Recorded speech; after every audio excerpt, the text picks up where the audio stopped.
about how innovation is growing and that's causing companies to grow, and we're starting to get these entrepreneurs. Well, let's see what happens with that. So we start to see the creation of corporations. Okay, so corporations are where a group of investors own one business and they benefit multiple investors, means that if the corporation loses money, the loss can be shared. So if the business fails, then that failure can be shared amongst a whole bunch of people and not just one person is failing everything. So if you're a smart investor, you're only investing a portion of your fortune into this bigger company so that you don't lose everything if it fails.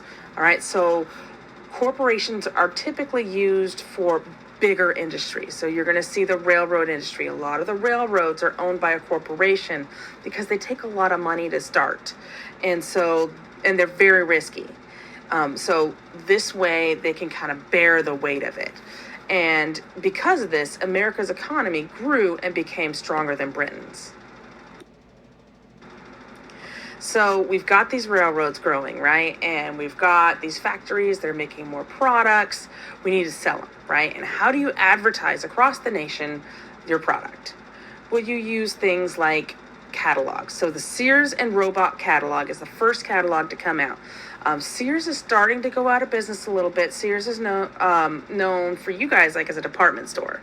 All right, but Sears originally started off as a catalog and you could literally buy anything in it.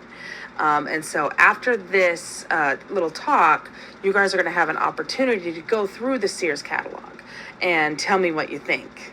Because let me tell you, you can find some cool stuff, and pay attention to the prices. They might blow you away too.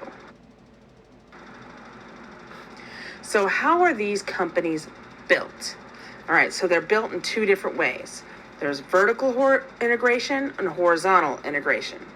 Okay, so vertical integration says that the supply, distribution, and retail of a product are all owned by the same guy. So Carnegie Steel's known for this, right? So he created the steel, he distributed the steel, and he sold the steel. All right, so he did all of it. All right, nobody else was allowed in the business. He did it all. So with horizontal integration, what they do is they eliminate the competition. So they merge competing firms into one giant company. And John D. Rockefeller was known for this. So he would go up and he would buy up all the different oil fields and make his own big company. And if you wouldn't sell out to him, he would make business very, very difficult. So here is a graphic to kind of help you understand it a little bit. So horizontal integration. Now this is what John D. Rockefeller did with his Standard Oil Company. All right, so he took all of the different oil fields that he purchased, right, and he merged them into one big company right there, okay? And we see that today with like United Airlines, Hewlett Packard, and Bank of America. That's how they all run their businesses. And then you've got vertical integration. Now this is what Carnegie did, okay? So this uses oil also, which makes it a little confusing, but Carnegie kind of did this. All right, so vertical integration is you control the supply chain. So here you have the oil fields, you have the transportation of the oil, and you have the sale of the oil, all owned by one person. So that's kind of what Rockefeller's goal was, right? So he combined everything, right, into his big company, and then he was able to use vertical integration to control it. Okay? So he combined all the different oil fields into one big company, and then he was able to control how the product worked.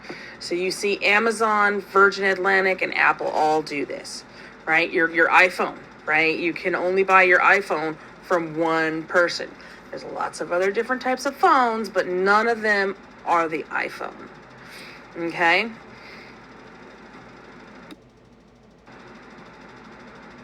So the result of business integration resulted in things like cartels. Now, we're not talking about the drug cartels that you hear about nowadays. Cartels are businesses that make the same product agree to produce less, thus keeping products high. So when John D. Rockefeller controls all of his different plants, right? They agree that they're only going to sell it for one price, right? And that's going to keep the prices high. So like with Apple, you only have the iPhone, right? And anybody that sells the iPhone will only sell it at one specific price, right? So basically they're saying that a cartel is these guys, okay, with Apple with their iPhone. Monopolies have complete control over the product or service. So there's nothing else that's like it. Okay, so Andrew Carnegie, for instance, he is the only one that made steel. Nobody else made steel. Andrew Carnegie made steel. Okay, so that means that nobody else could get involved in it. Same thing with John D. Rockefeller. He owned all the oil fields, right? Nobody else could be part of the oil fields. If you weren't going to sell out to him, he was going to make it so that you couldn't do business. And then you have trusts. Now, these guys are really, really tricky. What a trust does is it's a company that assigns its stock to a board of trustees who combined to make a new organization. Now, this sounds a little bit funky. Let me explain how it works. Okay, so different states banned having one company own everything, all right? So states independently banned monopolies. Today, there's federal laws that ban monopolies, but back then, it was only run by independent states. And so to get around this is Rockefeller would own several different oil fields that would be all owned by a board of trustees. Okay, so he wasn't really in the picture. Technically, the board of trustees owned the different oil fields. So all owned by the same company, but different guy's name on it. All right, and so that way they were able to divide up all of these different companies and still funnel all the money back up to Rockefeller. It's kind of tricky, but really it's where they're dividing up the company run by a bunch of guys that say that Rockefeller basically owns. He's got him in his pocket. Okay, so this allowed Rockefeller to own stock in all of the oil companies, and he controlled most of the oil in the United States. So there's goods and bads to this, right? So robber barons, all right? These captains of industry, these entrepreneurs were called robber barons for specific reasons, okay? So small businesses were bought up or squeezed out of the industry because of these guys. So like I said, John D. Rockefeller, he made it really difficult to be in the oil business if you weren't part of his business. Those who joined the trusts often didn't see as much profit, all right? So he convinced them to join these trusts, to run these companies, but they really didn't see a lot of the money. It all got funneled up to Rockefeller, okay? Monopolies and cartels, they set high prices, right? So they made it really expensive to do business. Nobody else could compete, so they didn't have to lower their prices.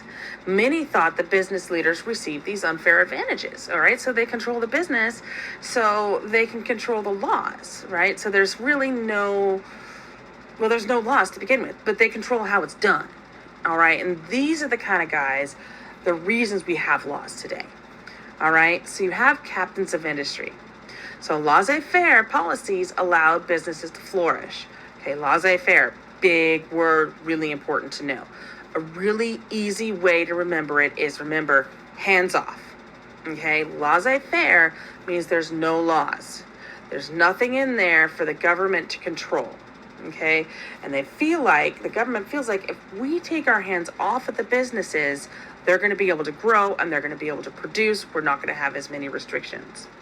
Okay, so the result of this is the spread of factories, mills, and railroads, which provided a lot of jobs, which is great because we have all these immigrants coming in, right? And we have all these freedmen and these people that are coming off of the farms because the equipment is there, right? So they're losing their jobs on the farm because of this new farming equipment. So they're coming into these cities to get jobs. Well, with laissez-faire economics, the factories are spreading, there's more jobs. All right, so larger, efficient companies are able to lower prices for consumers. So, as they're able to build things cheaper, things will cost less to buy. And the growth of technology and innovation were supported in this, okay? And as a result, you got universities, museums, and libraries created. So, there's this idea that comes out of this time period, and it's called social Darwinism. So it's created by Yale professor William Graham Sumner, okay, and he believes that wealth is a measure of one's inherent value, and those who had it were the most fit. Okay, survival of the fittest is the most fit get to live. This is applied to economics. Okay, so government should stay out of private business because it interferes and would disrupt natural selection. Okay, so businesses that go out of business are not because if they got like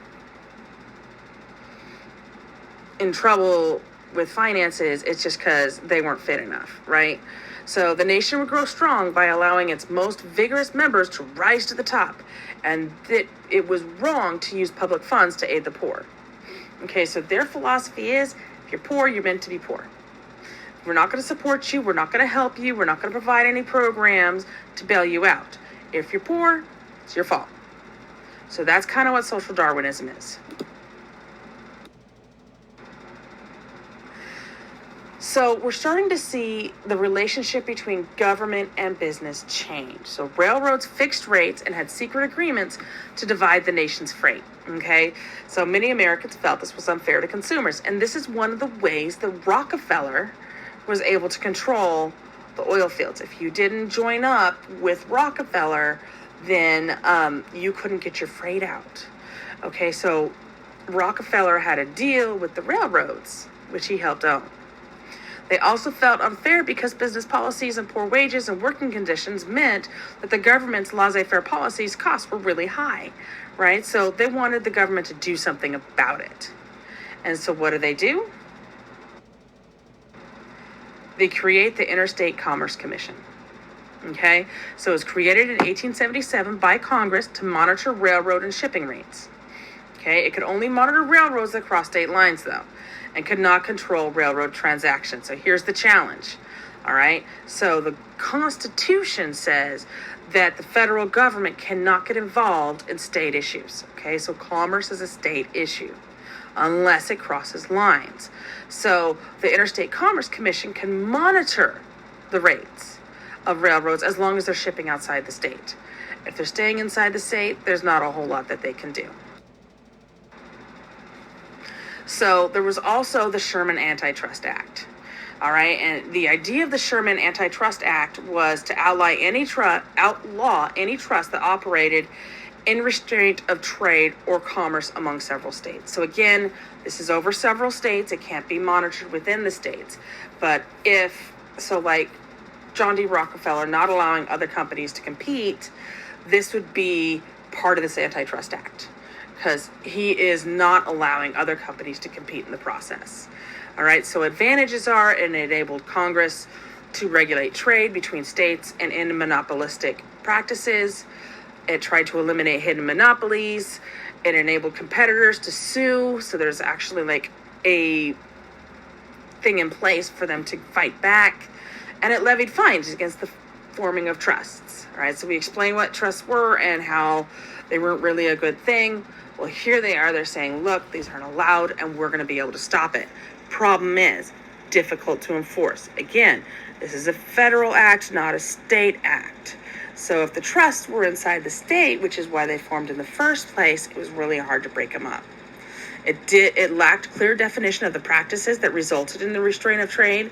So it was a lot of gray area of whether or not something applied, and more often used successfully against labor unions than monopolies. And we'll talk about that a little bit more later this week.